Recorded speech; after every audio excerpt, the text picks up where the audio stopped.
I present. Command. Hello, everybody. I'm Christopher Railing, quarantining here in California on behalf of Free Tours by Foot, here to get you excited about their social media event on April 14th, Lincoln's Last Day. When I was a guide in Washington, D.C., the Lincoln Assassination tour was my favorite, and I look forward to seeing what they have in store for you. To prepare you for that day, though, I want you to imagine that it is Monday, April 10th, 1865. Yesterday, Robert E. Lee was forced to surrender at Appomattox Courthouse, and the city of Washington is about to party for the entire week, celebrating what they see as the end of the Civil War. After a night of drinking, they flood the front lawn of the White House, chanting for President Lincoln to give a speech. He'd often give speeches from the second floor window, but that night Lincoln was not ready. He knows his next speech is an important one after the surrender of General Lee, and he wants to have it just right. So he comes to the window that night to acknowledge the crowd, and he makes a joke. He says, "I see all of you have a band with you tonight. You know what my favorite tune of all time is? It's the tune Dixie." Now, our opponents to the South have tried to claim this song as their own over the last 4 years, but I believe that after yesterday, after Lee's surrender, the song belongs to us.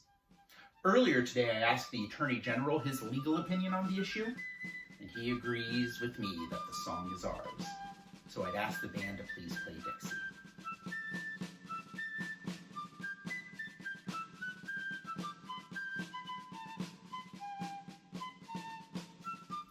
And so right there on the White House lawn, that band strikes up Dixie to celebrate President Lincoln, what had been the unofficial anthem of the Confederacy. The crowd goes crazy. They love it. And President Lincoln gets out of giving a speech.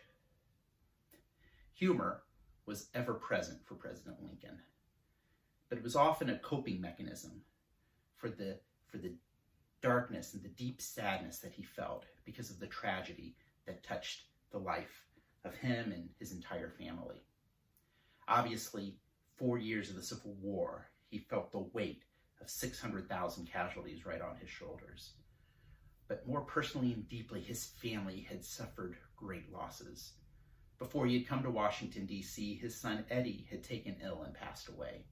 In February of 1862, his favorite son, Willie, would get ill and pass away. This would change the lives of the rest of the Lincoln family.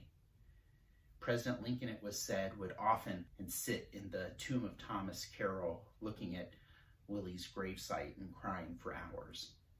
Mary Todd Lincoln's mental state was almost completely broken for a time. She'd wear nothing but black for over a year, mourning the loss of Willie, looking to spiritualists, trying to find a way to connect with her lost sons.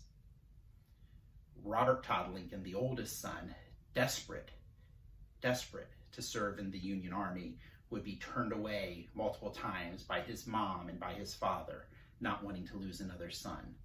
Finally, after pestering for months, President Lincoln would find him an assignment on General Grant's staff, maybe the safest place he could be.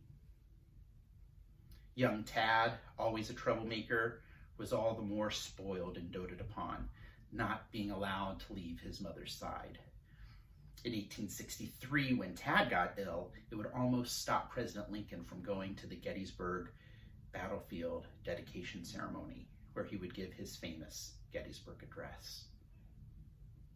More tragedy would strike the Lincoln family, but to learn more about that, you'll have to come back to the social media event on April 14th, Lincoln's Last Day, put on by Free Tours by Foot.